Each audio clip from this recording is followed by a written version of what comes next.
Hi, welcome. Enjoy the content, subscribe, and turn on notifications.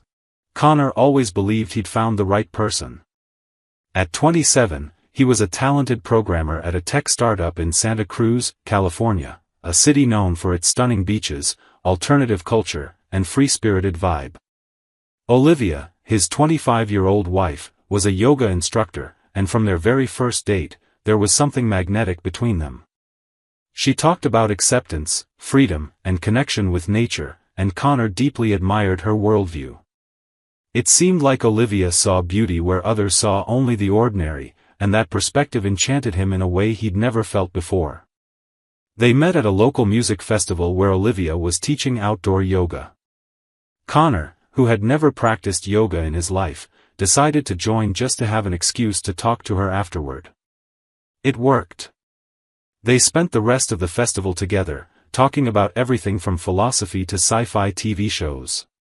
2 years later, in a May outdoor ceremony with a view of the Pacific Ocean and surrounded by friends and family, they said, "I do." Connor felt like he was living a dream. They rented a cozy cottage in a quiet area just minutes from Bonnie Doon Beach, a stretch known for its secluded shores and untouched natural beauty. Connor worked from home most days, buried in lines of code and virtual meetings, while Olivia taught yoga at a studio downtown and also offered private sessions. Their routine was simple but full of quiet moments of connection. They cooked together on weekends, took evening walks along the beach, and Connor felt like he'd finally built something solid and real. 3 months after the wedding, on a bright August morning, Olivia announced over breakfast that she'd signed up for an intensive online Italian course. Connor looked up from his laptop and smiled. "Italian? Since when do you want to learn Italian?" he asked, curious. Olivia shrugged, idly stirring her yogurt with granola. "I've always wanted to.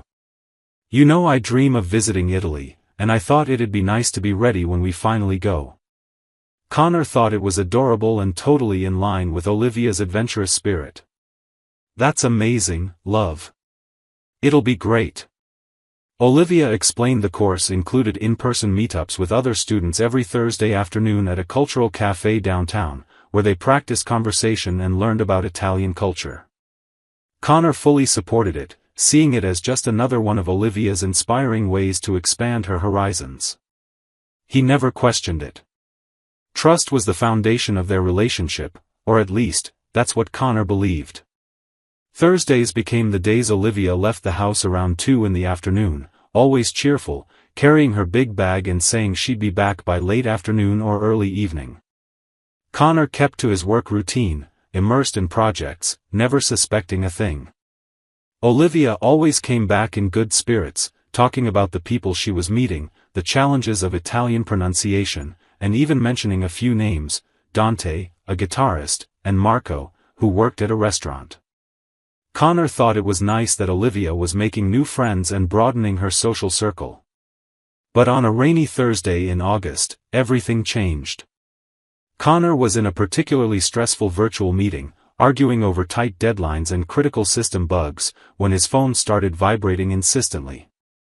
He ignored the first few calls, but when he saw it was Jake, his cousin, calling for the 3rd time in a row, he answered. Jake rarely called, and when he did, it was usually important. "Hey Jake, what's up?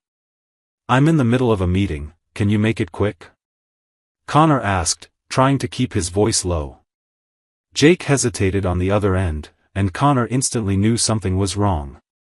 "Connor, man, sorry to call like this, but this is kind of weird.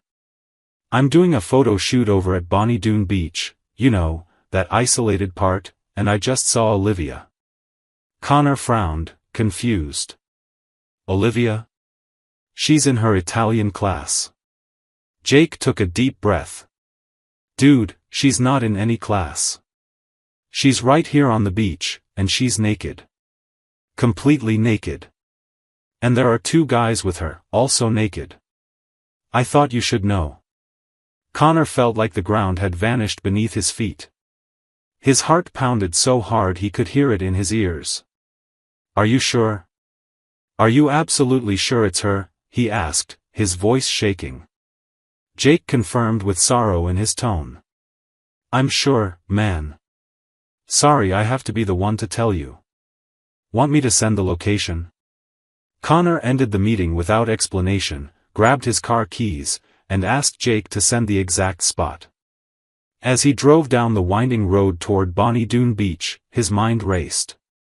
He tried to find rational explanations, tried to convince himself there was some misunderstanding, but something deep inside told him Jake wasn't wrong. Connor's hands trembled on the wheel, and he sped through the dangerous curves more than he should have. When he pulled into the makeshift parking lot near the trail to the secluded beach, he took a deep breath, trying to brace himself for what he was about to see. He walked the sandy path, each step feeling like he was approaching a cliff. The sound of waves crashing on the shore seemed distant, muffled by the buzz of anxiety in his head. And then he saw her. Olivia was lying on a colorful ethnic pattern towel, completely naked, her sun-kissed skin glistening as the sun broke through the clouds. Beside her, two equally naked men were chatting animatedly, laughing at something one of them had just said. Connor recognized their faces immediately. They were Dante and Marco, the classmates from her Italian course. He felt a wave of nausea, followed by a cold rage rising up his spine. Connor walked toward the group with steady steps, and Dante was the first to spot him, nudging Olivia and pointing discreetly. Olivia turned her head, and when she saw Connor, her face shifted instantly from relaxed to pure panic. She jumped up, trying to cover herself with her hands, then frantically grabbed the towel and wrapped it around her. Connor! What are you doing here? She stammered, eyes wide. Connor stopped a few feet away, arms crossed, staring directly at her. He didn't look at the two men, who were now awkwardly trying to cover themselves. You told me you'd be at your Italian class, Connor said, his voice low and controlled, but laced with a coldness Olivia had never heard before.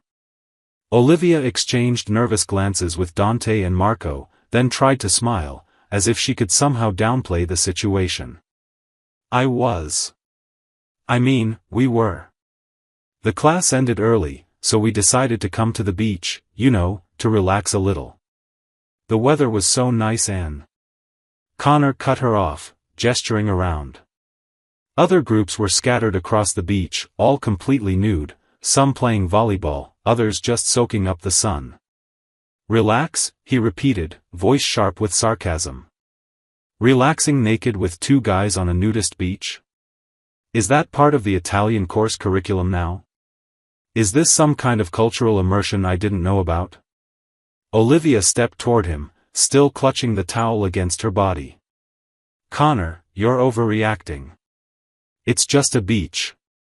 I've always believed in bodily freedom, accepting the natural body.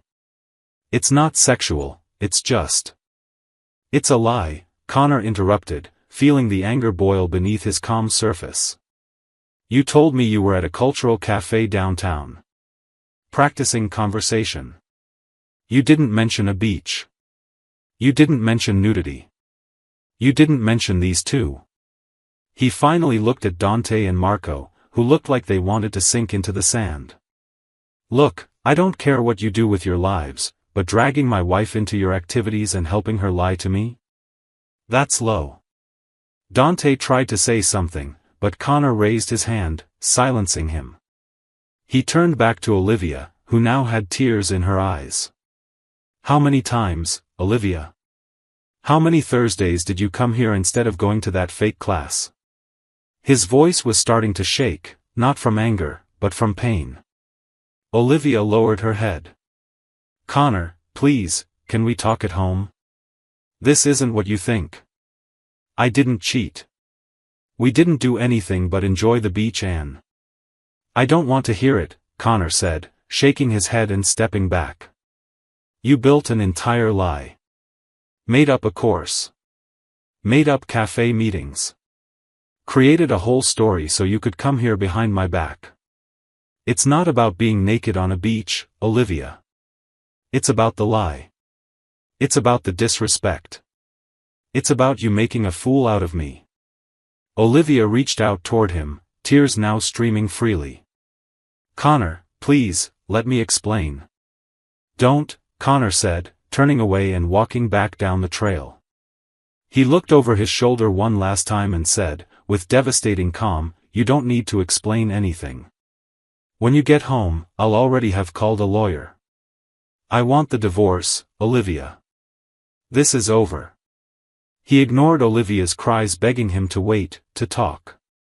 Connor just kept walking, his legs heavy and his heart shattered. When he got to the car, he sat in the driver's seat and stayed there for several minutes, trying to process what had just happened. 3 months. Just 3 months of marriage, and it was all gone. That same afternoon, still in shock but determined, Connor contacted a divorce law firm. The lawyer, a middle-aged man named Richard, listened carefully and explained that, fortunately for Connor, the process would be relatively simple. In California, no-fault divorce laws meant Connor didn't need to prove infidelity to get divorced. Plus, since the marriage had lasted only 3 months, there were no significant assets to divide and no children involved, making everything quicker. Olivia arrived home hours later, eyes red and swollen. She found Connor in the living room, sitting on the couch, legal papers spread across the coffee table. Connor, please, let's talk, she begged, voice cracking. Connor looked up, and Olivia saw in his eyes an expression she didn't recognize, absolute coldness. There's nothing to talk about. You lied to me repeatedly. Built a secret life. It doesn't matter whether you slept with them or not, Olivia. The betrayal is in the lie. It's in the lack of respect. Connor stood up, gathering some papers. I'll stay at a friend's place while this gets settled. You can stay here until we figure out how to end the lease. Olivia tried to move closer, but Connor stepped back. Don't touch me, he said, his voice breaking for the first time. I trusted you. Completely. And you threw that away for what? To be naked on a beach with 2 guys? It doesn't even make sense, Olivia. It wasn't about them, Olivia pleaded. It was about me. About feeling free, about not having to explain myself, about lying, Connor finished. It was about lying to your husband because you knew I wouldn't like it. And instead of being honest, instead of having an adult conversation about boundaries and expectations, you chose to create a fantasy and leave me out. That's not freedom, Olivia. That's selfishness. Connor grabbed a suitcase already packed beside the couch and walked toward the door. Before leaving, he turned one last time. You'll get the divorce papers in the next few days. I suggest you get a lawyer too. I won't make this difficult, but I won't take it back either. Not after this. The door shut behind him, and Olivia collapsed to the floor, sobbing. She tried calling Connor several times that night, but he didn't answer. She sent long messages, trying to explain, apologize, beg for a second chance, but Connor blocked her number after the 10th message.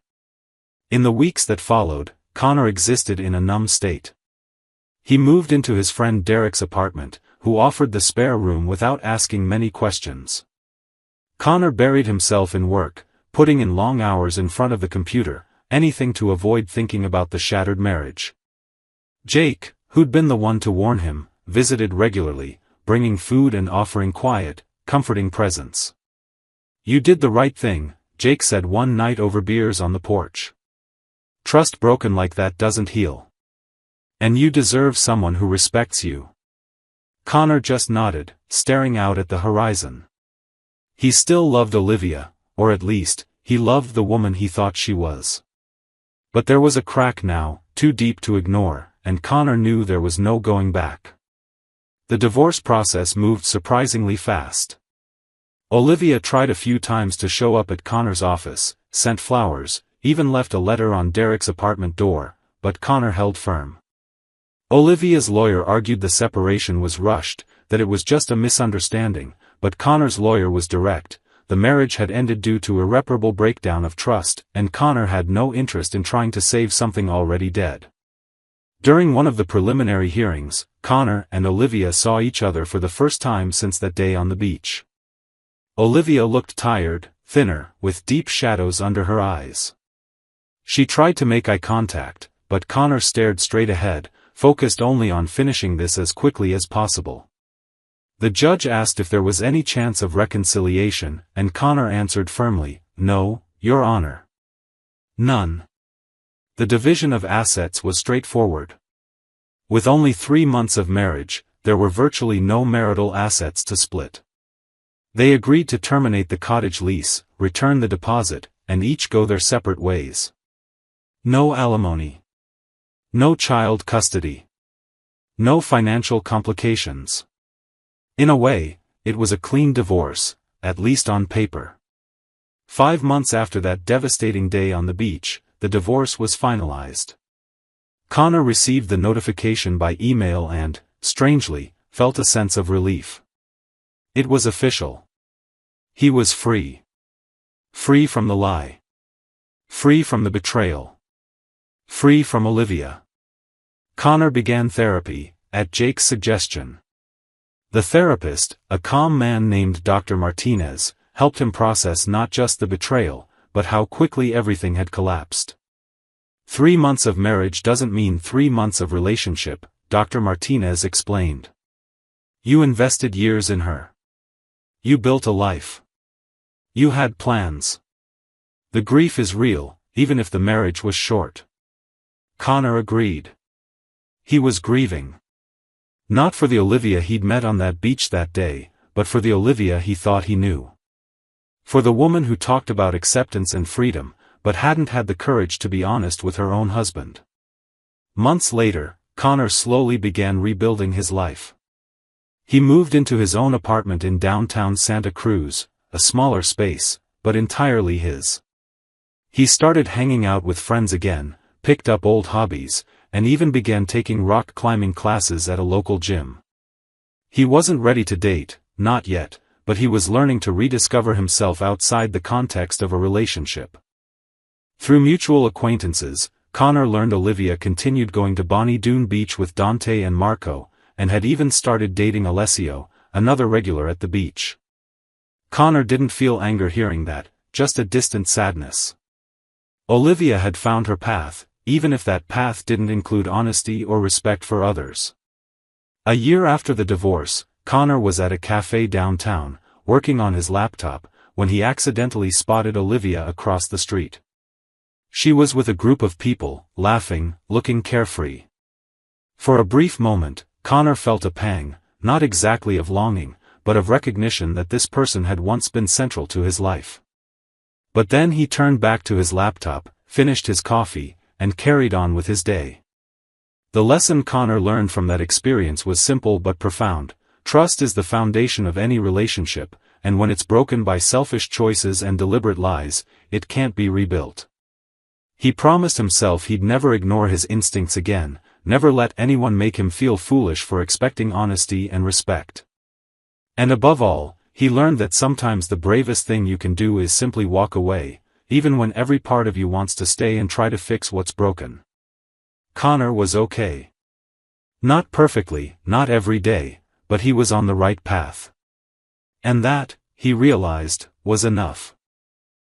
Thank you for watching the video. If you enjoyed it, don't forget to subscribe to the channel and turn on notifications so you won't miss any updates. See you next time.